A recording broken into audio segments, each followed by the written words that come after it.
Namaste. These anxious times of Corona times.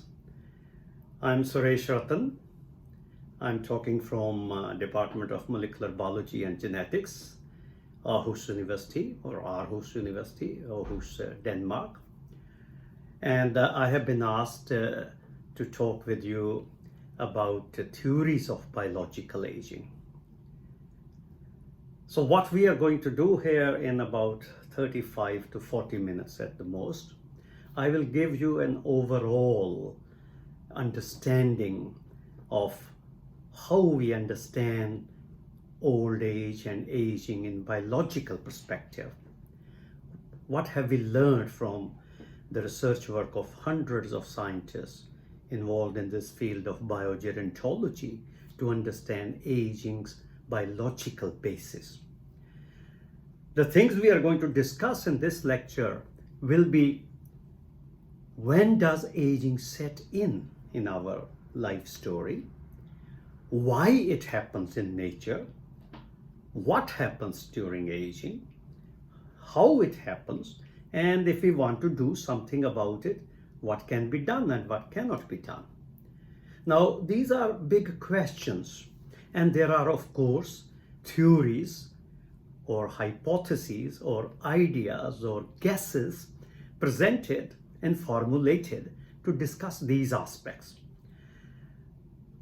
But first of all, understanding aging, that okay, how do we, when we use the word aging, is it a linear phenomenon, the whole life story? Yeah, all through life. Is that the whole aging process? That is one way of thinking about aging.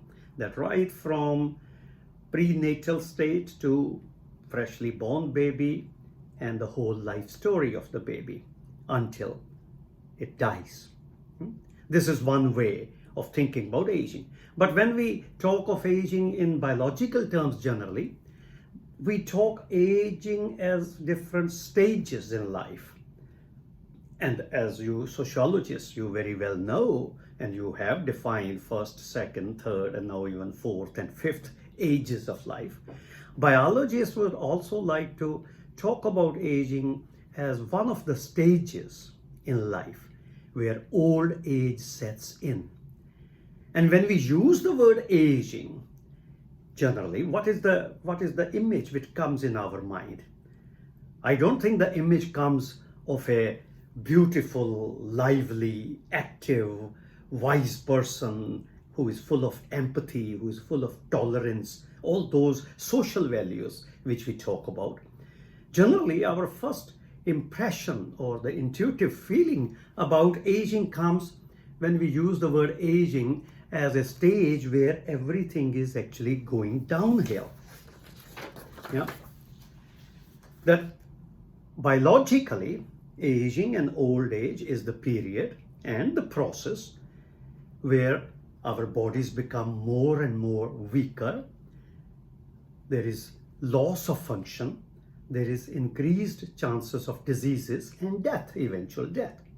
Now, there is very little positive to say about aging and old age in biological terms, the way we do research on the biology of aging.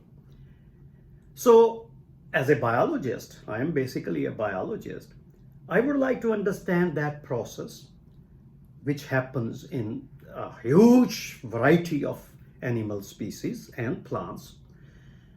And even if we are interested mostly in human aging, there are certain common features for all these processes happening in the animals which have a limited lifespan. Because that is another fact of living systems, that there is no immortal organism so far noticed, or whether it's possible or not, that will be another theory. So when we talk about old age and aging, and we talk about that at what stage in our lifespan it sets in, because we don't think that aging sets in from birth. A child grows up, like this painting I showed you. The painting is the child grows up, reaches certain maturity, and then downhill journey begins, the way I have defined biological aging as a progressive loss of functioning, progressive increase in frailty, progressive increase in the chances of diseases and eventual death. So that is why in this picture I divided the painting in two parts. Yeah? So this downhill part is generally considered as aging from biology's point of view. And when does it happen in lifespan? That needs to be understood also, what we know about lifespan. Now we know of two major types of lifespans. Average lifespan, which deals with the average lifespan of mostly the populations. And then the maximum lifespan, which is based generally on the example of one sample who has lived longest in any condition. Yeah, like in the case of human beings, this is the record which scientists have trust on, that Madame Jean Calment, who died on 4th of August 1997 at the age of 122 years, 5 months and 14 days. And that record is still standing. 122 years. Nobody has broken this record yet. That's the maximum lifespan recorded for human beings.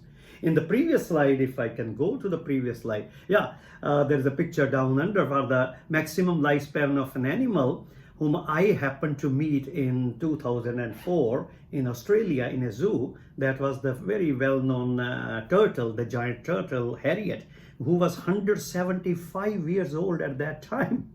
Yeah, and to the best knowledge of scientists, that was the known species, known example of a living oldest animal. But human beings, this is the record which may be broken. We don't know when and where.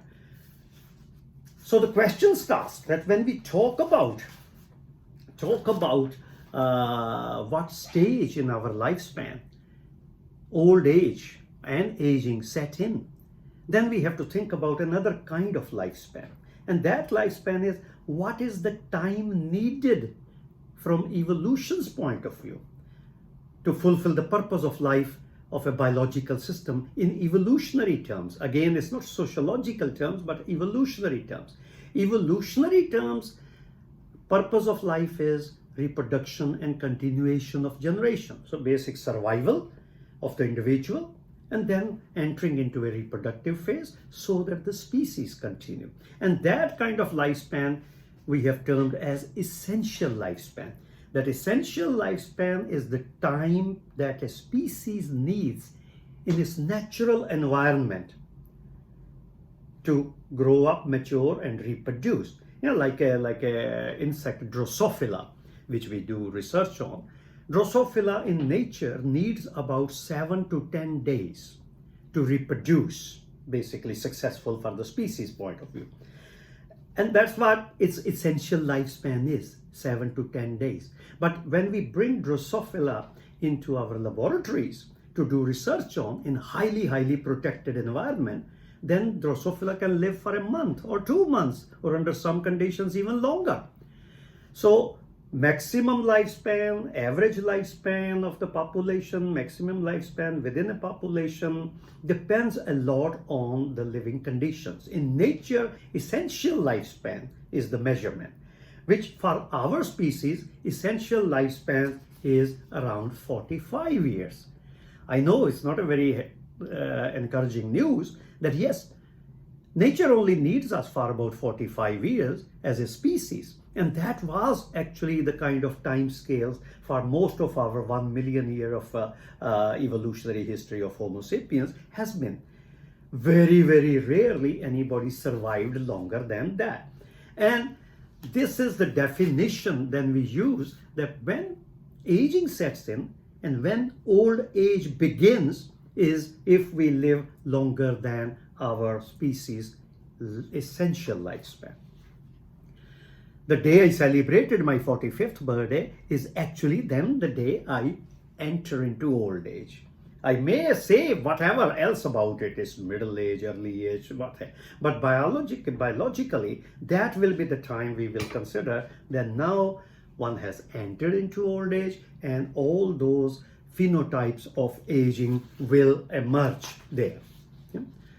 So this is first part. So this is again, it's a theoretical construct. When does aging begin? Based on evolutionary arguments. So evolutionary theory of aging will say aging begins after the end of, or the other way is aging begins if you live longer than your species' essential lifespan. Now comes the question of why it happens. Why evolution has allowed aging to happen? Because what is fun about dying? Why should evolution prefer death over immortality? Now, that is where, again, a lot of work in the theories of aging have been done by evolutionary biologists, originally started with the Medwar's theories, and then Wilson, and then these days Michael Rose and Tom Kirkwood. So these kind of people have been working a lot on giving different ideas about how can we explain the existence of limited lifespan in nature, why nature has not preferred immortality over mortality. Is it just a simple question of crowding, that because there will be too many organisms otherwise? No, evolution doesn't know in advance what can happen. Yeah, it just prepares for everything basically. So main ideas about why aging is allowed to happen in evolution have these evolutionary theories of aging. Yeah, so there is a evolutionary neglect. That's one idea or one theory, that evolution does not care for what happens if some organisms live beyond their reproductively successful period of life or beyond essential lifespan. So it's a neglected part. Yeah, and evolution allows it to happen. It does not have to make things to happen, but it allows it to happen. Another idea in evolutionary theories of aging has been genetic dustbin, because we know that all biochemical processes are always problematic, and they make lots of errors, and they'll make a lot of mistakes, and there are mutations happening genetically. So this is all pushing it. The bad things are allowed to accumulate. And that goes into the next theory also, this mutation accumulation. That's the same idea, that mutations happen, but evolution works on the processes so that those mutations do not have negative effect before the reproductively successful period. So they accumulate and they are pushed far away, so that if you continue to survive after essential lifespan, those things will then matter. And another shade of that kind of idea is the next theory, antagonistic pleiotropy, that evolution actually selects for the things which are good for early growth, maturation, and reproduction.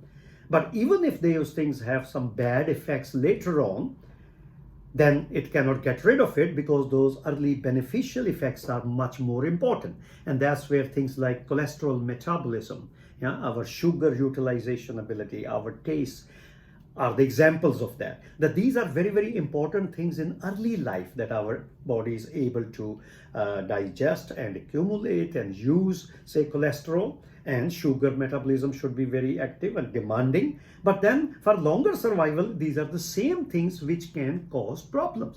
So this is called the antagonistic pleiotropy, that those things which were beneficial in early stages of life become harmful after reproductively successful period. This is one of the very appealing ideas which biologists and ontologists have been following. Then practically the most successful idea has been the so-called theory of disposable soma. This theory was formulated in 1980s by Tom Kirkwood and Robin Holliday, based on the ideas of Weizmann in 1880s, that because our bodies have this distinction between somatic cells and germ cells. So when we talk about reproduction and immortality, that is the potential immortality of the germ line. Individual sperm and individual egg will die, but when they come together, some things happen and a new life starts. So, but the body is needed according to the life history in evolution so that that purpose is fulfilled. And body, the somatic cell, the soma cell, are therefore basically disposable. So evolution does not guarantee the survival of somatic cells or the body parts longer than the essential lifespan, while assuring the continuity of generations. Did you get it? So these are different ways of explaining that evolution has allowed aging to happen by working only on the mechanisms of survival for a temporary period, for a shortened period. And that during this almost 3 billion years of life history on planet Earth, evolution has done every kind of experiment on what kind of life stories, timetables will happen.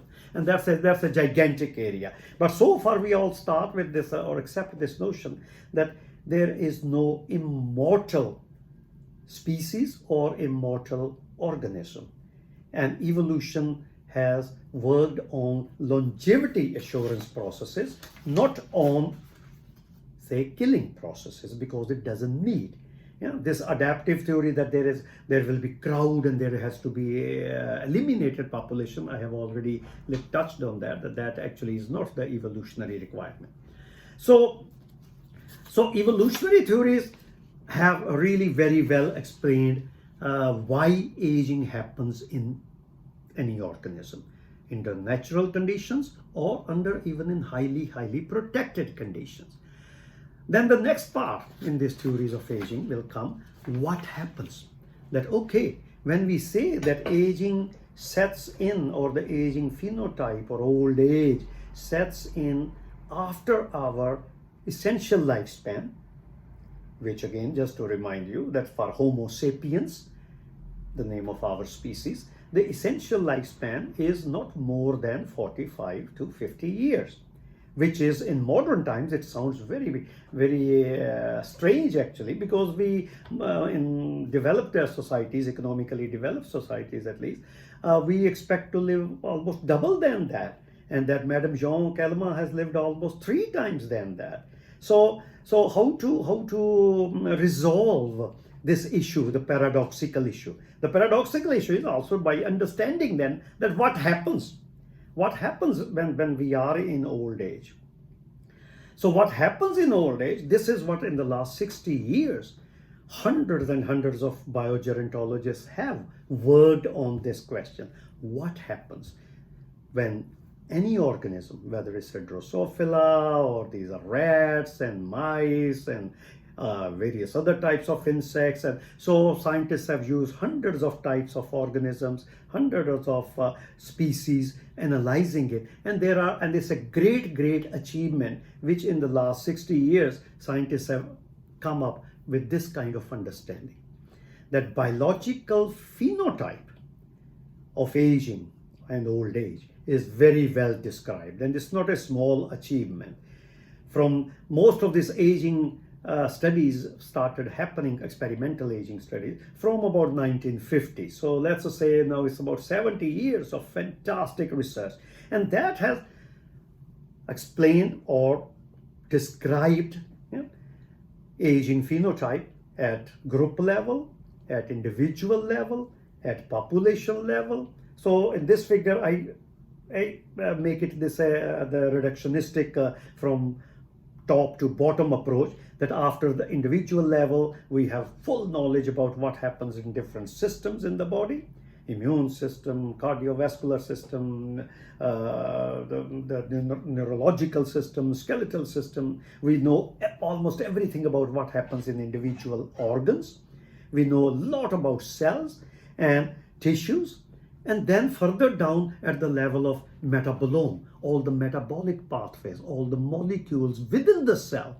And this picture shows the background of the metabolic pathways. And there are hundreds of thousands of things are there, out of which scientists have measured numerous things like that, which go up and down with age or which stay the same with age. So there is a whole data, and in normal aging course I need about 7 or 10 lectures to go through individual examples, but we won't do it here today.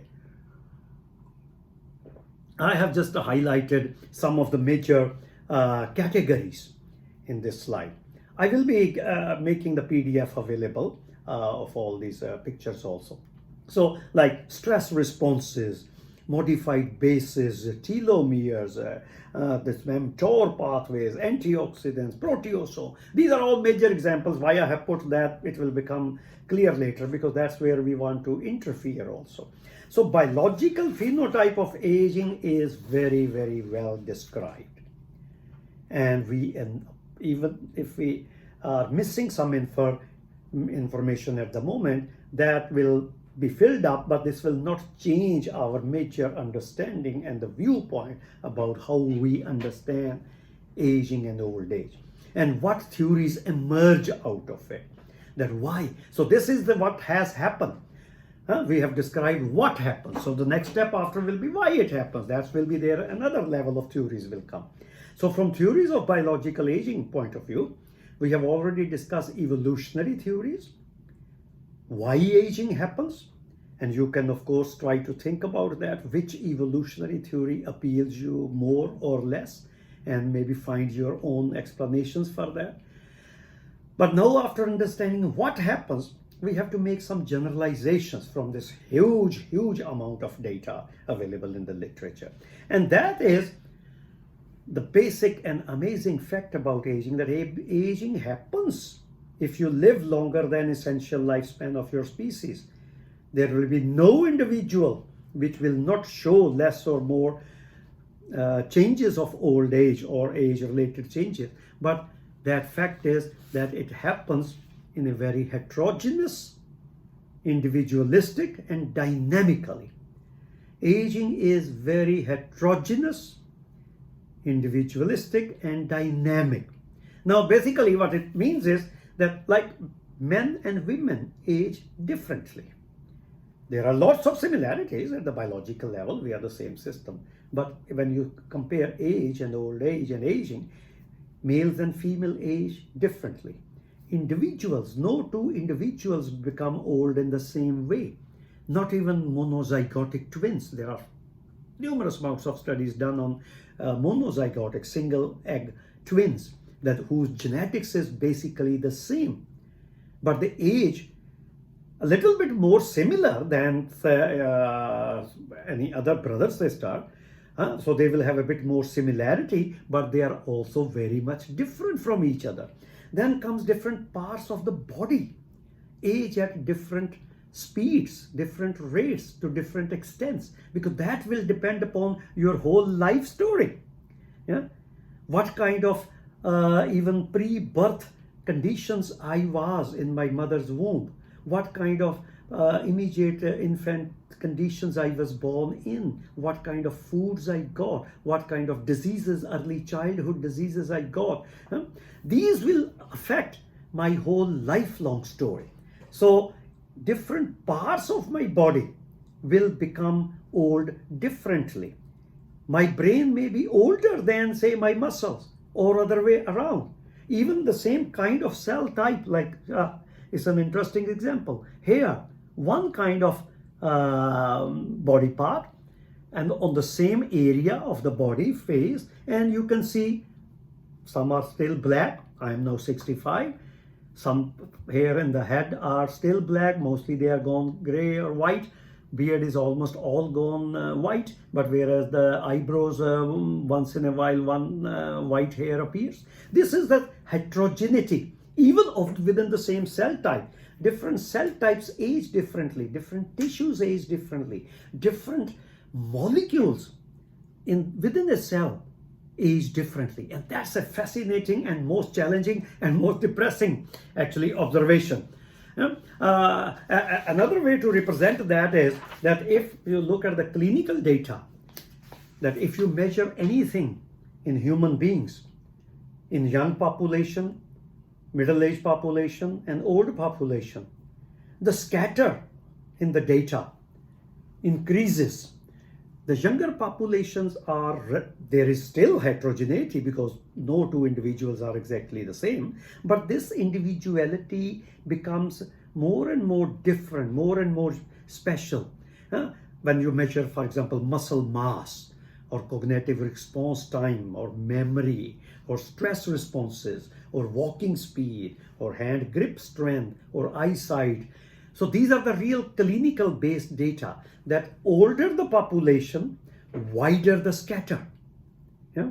And that is increasing, that it is becoming, it's not a homogeneous change in everybody.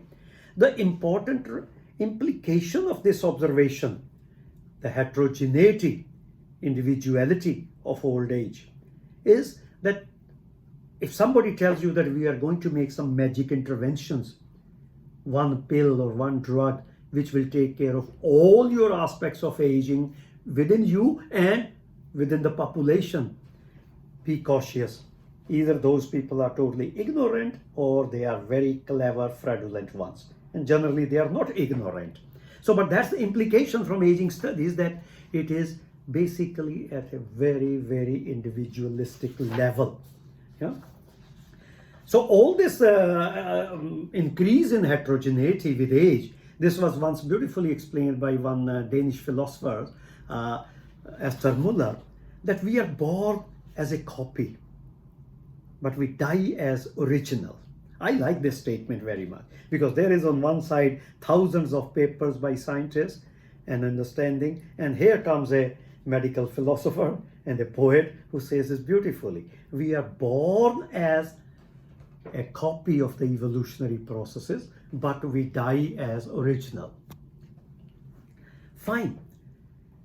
So if I venture into your sociology side of the things, which I shouldn't, because you are the students of sociology, most of you, for this lecture, aging, becoming old, is a process of becoming original, basically, isn't it? Yeah, finding our authentic self. But let's carry on with the biology part. That aging is so heterogeneous, you will find every kind of example of any biological parameter at any level in the cell, molecules, tissues, organs, systems, whatever you want to, that there is no such thing that at any number of age that person can or cannot do that thing. Yeah. So the extreme examples can be, if you are very lucky. This is very interesting example. So you see Usain Bolt in the upper picture, who is making this his special branded pose after winning a 100-meter sprint. And then down is a Japanese guy, yeah, Hideki Miyazaki. In 2005, he also won 100-meter race sprint, and he's trying to make the new world record and making the same pose. But just notice the difference. Usain is 9.58 seconds and Miyazaki is 42.2 seconds. So who can be more actually healthy at that time in the world population who was able to do this thing, but he is 4 times slower than a healthy young person. This is what aging is. But that is one extreme example. I don't know how many of us will ever be able to do that. I don't know. I won't be able to do these kind of things. So there is a potential, there is a possibility that we can stay healthy and active in many, many ways until very late. But even Miyazaki then died in 2018, I think. In 2015, when he made this sprint record, he was 105 years old. So at the age of 108 or so, he died. Even such a so-called healthy person. So that is the fact of aging. That aging is the process of progressively becoming weaker and weaker and eventually dying. And another way of then looking at this whole concept of life and age is, another way to understand pictorially, which I have sometimes tried, is this concept of homeodynamics.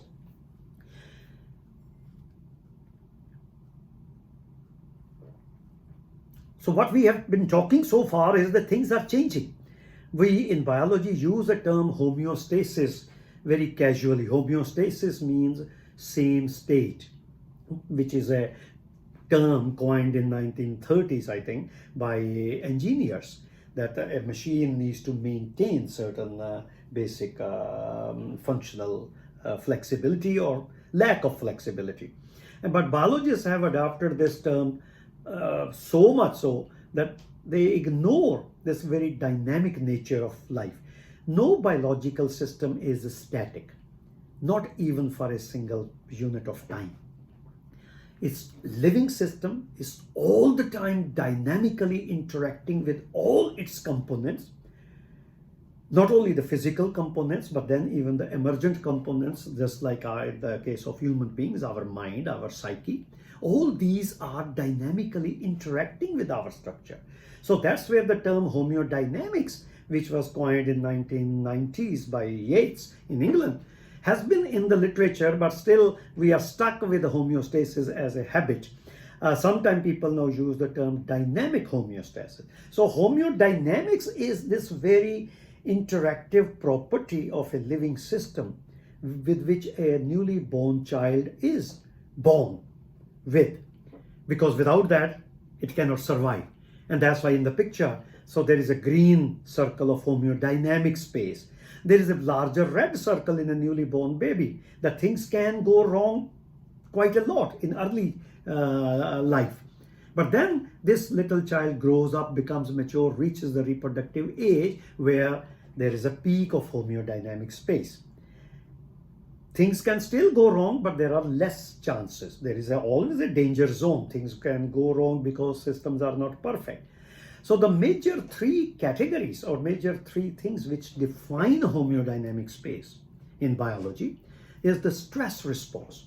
Can we handle our internal and external stress? Primarily biological stress. Yeah, that's what, because we'll refer to that a little bit later, because all the time this is the tug of survival in a living system. Stress is coming from inside, from our biochemistry. Stress is coming from everything outside. Every time I breathe is creating stress. Every time I go into the air, into the sunlight, it creates stress. Every time I eat any food, it creates stresses, damaging agents. So stress response, how our bodies handle with the stress, is the very, very essential part of homeodynamics. Yeah. Second part is damage control.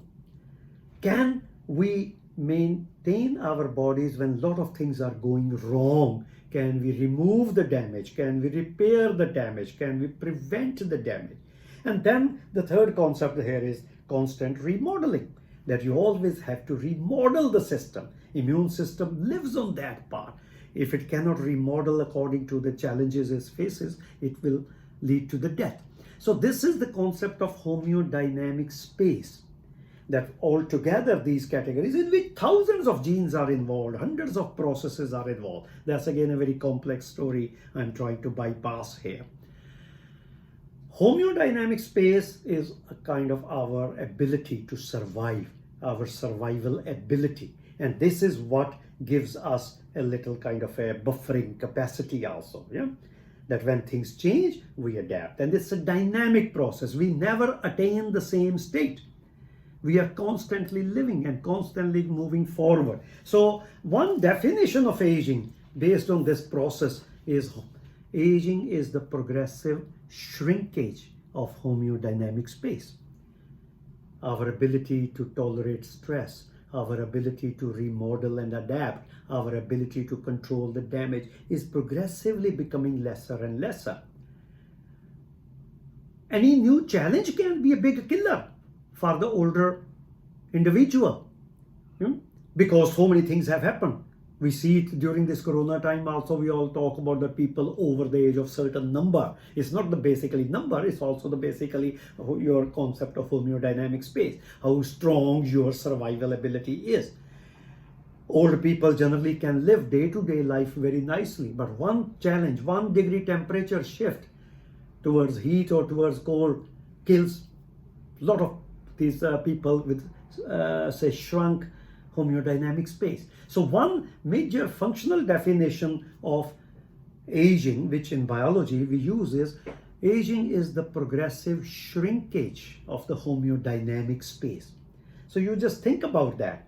What are the things which you think are important for your own survival or for the survival of your loved ones? And where have they become more sensitive, or where are they more robust, or where are they resilient on these kind of things? Yeah. So So that was the question of what is aging. Why it happens in evolution, we have discussed those theories. What does not have any pre-adopted theory behind it, but observations. Observations have listed gigantic amount of data. Based on that, we can create a concept about aging and old age, that aging is a progressive shrinkage of the homeodynamic space. But then, of course, the question comes, how it happens? That's where then the theories are needed. How it happens? The theories, mechanistic explanations, which we can say theories, we used to call them hypotheses also. There are that how shrinkage of the homeodynamic space happens, which we call old age or aging. Are there any central regulators? Yeah. Here I'm listing these 4 or 5 points. Central regulators, like some genes are involved, or are there, and there are many organ-specific theories and system-specific theories and epigenetic regulation. We will be touching these briefly now. Yeah. The most common idea which was going around for a long time was that yes, there should be central regulators, like everything happens in biology due to genes. There must be gerontogenes, genes which cause aging. I was actually the one who coined the term gerontogenes. But then I have spent my life trying to understand and prove that gerontogenes don't exist in nature. Nature has not made any genes specifically for the purpose of causing aging and death. Aging and death happens, that is a fact. But it is not because evolution has created these kind of enemies inside the body. There are no clocks, there are no timers in the body which measure how much time has passed and how much is remaining.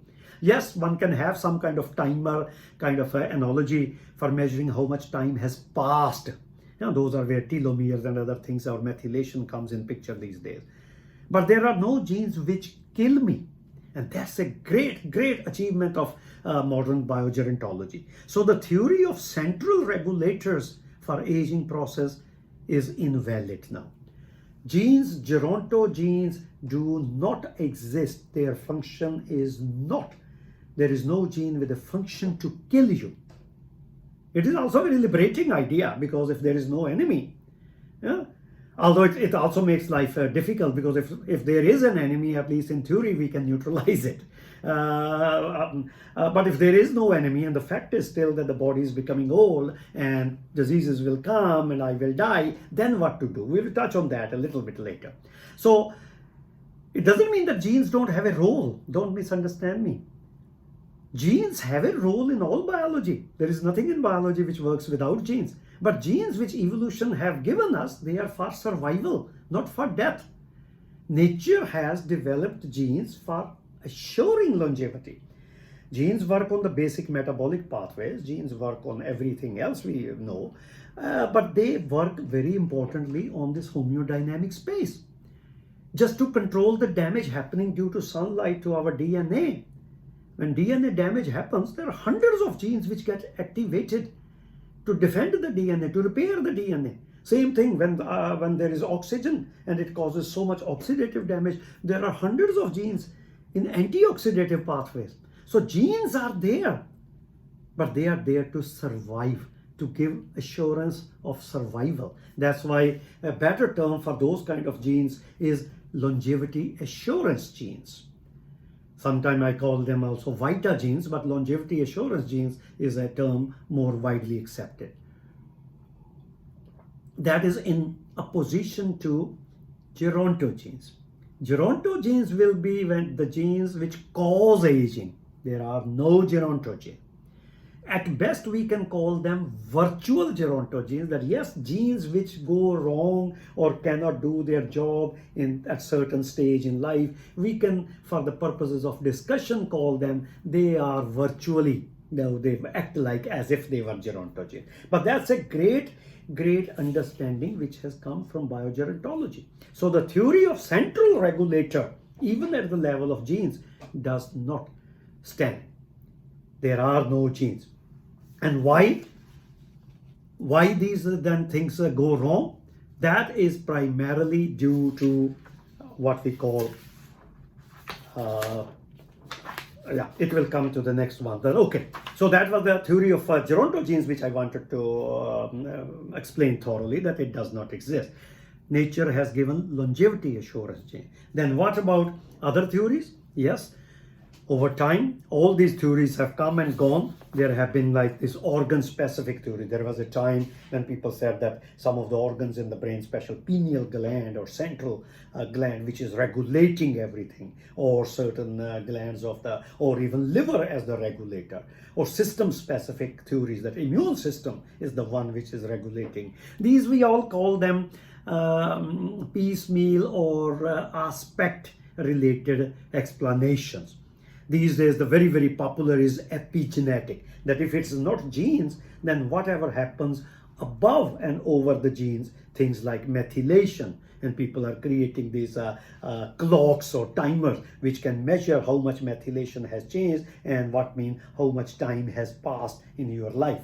But none of these theories explain actually then why these things happen, why epigenetic changes happen, why organs fail, why systems fail. That is where the common theories come about damage accumulation. Damage accumulation is the most successful, although there are lots of questions about it, but most successful and testable explanation. The fact is because damage is all the time happening in our body. As I already explained, every time I breathe, I create gigantic amounts of damage, creating those reactive oxygen species, free radicals. Every time I eat food, glucose is the biggest damage inducer in our body. Proteins get damaged, DNA get damaged. Yeah? Biochemistry, every time any biochemical reaction happens, there is a lot of mistakes happen, lots of mutations happen in the DNA, and a lot of mistakes happen in biochemical processes. So the basic three things without which we cannot have life are exactly the things which eventually kill us, unless we have that balance from homeodynamic space, the processes of maintenance and repair, DNA repair mechanism, protein turnover, antioxidants, immune system, thermoregulation. This is that balance of homeodynamics which keeps us alive. And damage accumulation happens. Why it happens? Because the nature has not made perfect systems. Yeah, nature does not need perfect systems. It deals with the one of my papers. Yeah. So that evolutionary theory, which already refers to that the reason damage accumulates is because evolution does not make perfect systems. It does not need them, and also laws of physics and the laws of entropy do not allow the emergence of perfect systems. So imperfect maintenance systems allow the occurrence and accumulation of damage, which happens progressively, but it does not do much problem until essential lifespan, after which the negative effects of the damage become highlighted. Yeah, that is the central reason. So that is the theory, that occurrence and accumulation of molecular damage is the basis of all processes of aging, old age, age-related diseases, and final death. There are lots of nitty-gritties in that, which damage, how much is important, how much it should be repaired, that we don't have time to deal with that. But damage story is very well built. And so far, damages have been reported, hundreds of different types of damages at the level of DNA, at the level of RNA, at the level of protein, at the level of every molecule in the cell. And the origin of that damages, like in this one, was that damage can start from free radicals due to oxygen. It can happen due to the error catastrophe, because mistakes happen in the processes. It happens due to these glycation products. It happens also due to the entropy. So this is what the central theory of biology of aging at the moment is. That damages happen, they happen stochastically. Damage happens randomly.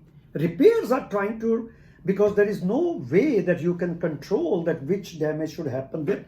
There are certain biological restraints. So one can just think about how many damages happen at various levels. I have given you examples of these are the molecular level damages. Can we think of any higher level which we would like to call them as damages?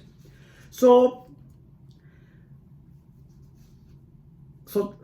then comes the question part of what can be done about it. Yeah. We have already talked the damage part, the damage analysis. I hope I'm not giving too much of concentrated information, which is actually the limitation. It's already 45 minutes. I should try to wind it up faster. So the implication of what we have learned is about if we want to do any intervention, that our theories about what is a biological system and how it becomes old determine what interventions we prefer. Yeah. Theories of biological aging, I said how it happens, why it happens. So what can we do about it? If the theory is body as a machine, this old engineering theory that you think body is as a machine and you can correct what goes wrong one thing at a time, then this kind of intervention is the most prevalent at the moment. The telomeres go down, let me find methods to increase telomere. If mTOR goes down, all these things. Oh, but this is not working, unfortunately. Not working for any age-related diseases, not working for basic aging research. Yeah, Alzheimer happens because there is beta amyloid accumulated. You try to remove beta amyloid, Alzheimer doesn't get secured. So body as a machine theory does not apply for aging interventions. It is very good for immediate, what we call the kind of piecemeal therapies. Immediate crisis, acute situations where things are going wrong, that's the medical approach. Stem cell therapy, removing the senescent cell, giving individual drugs, that's a very powerful biomedical approach, which is fantastic, but it does not deal with the process of aging. It deals with what is going wrong, and most of those are reductionistic. And like I showed you in the previous one, all these targets have some effects individually, but not totality. By increasing the telomere, you don't make me young again in many other measures of youthfulness or whatever aging will be. So then there are replenishment approaches. So if you think this is again based on the body as a machine, what has gone down, you try to give it back, either as supplements or as extra things. Sometimes they work, sometimes they don't work. I don't want to spend much time on that. And technology based.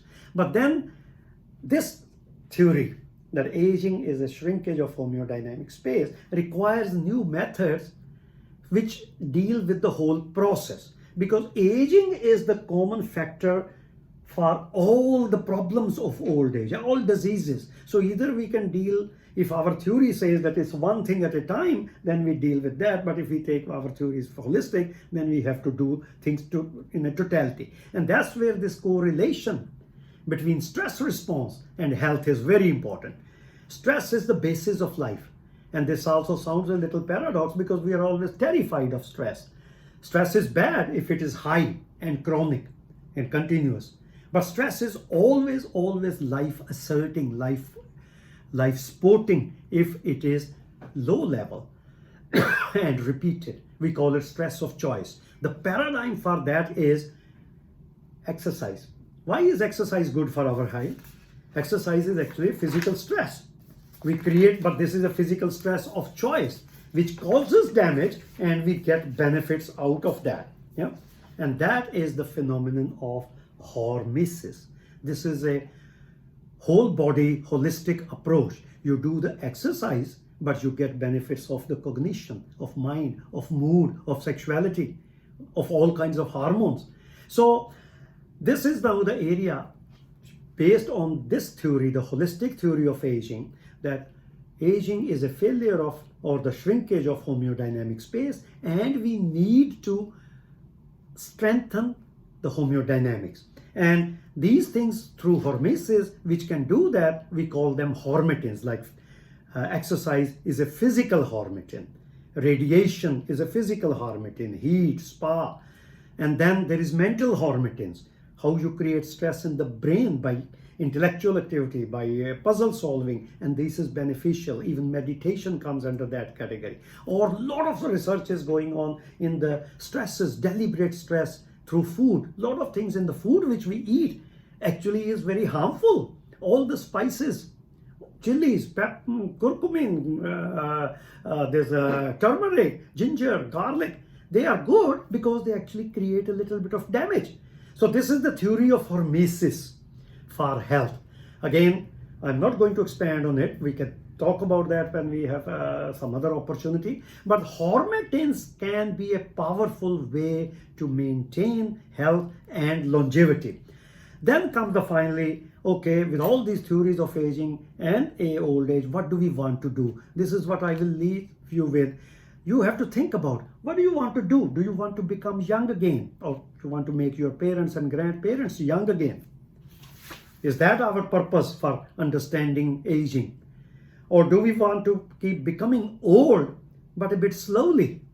Because these questions are important for scientists to know so that then I can work accordingly. Or do we want to become old, but stay healthy? There we have to understand what is health.